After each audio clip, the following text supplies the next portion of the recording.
सुनहरे गोबर की कहानी। एक बार की बात है, किसी शहर में एक बड़े से पेड़ पर एक पक्षी रहता था जिसका नाम था सिंधुक। सबसे चौंकाने वाली बात यह थी कि उस पक्षी का मल सोने में बदल जाता था।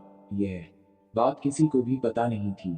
एक बार उस पेड़ के नीचे से एक शिकारी गुजर रहा था। शिकारी उस पेड़ के नीचे आराम करने के लिए ठहरा। वो आराम कर ही रहा था कि इतने में सिंधुक पक्षी ने उसके सामने मल त्याग कर दिया। जैसे ही पक्षी का मल जमीन पर पड़ा, वो सोने में बदल गया।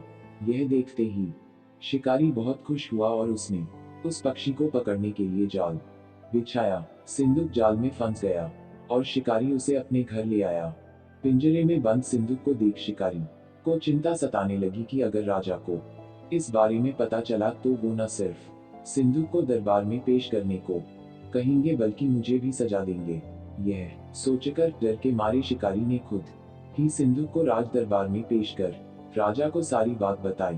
राजा ने आदेश दिया कि सिंधुक को सावधानी से रखा जाए और उसे अच्छे से खाना खिलाया जाए। ये सब सुनने के बाद मंत्री ने राजा को कहा, आप इस बेवकूफ शिकारी की बात पर भरोसा मत कीजिए। कभी ऐसा होता है क्या कि कोई पक्षी सोने का मल त्याग करे?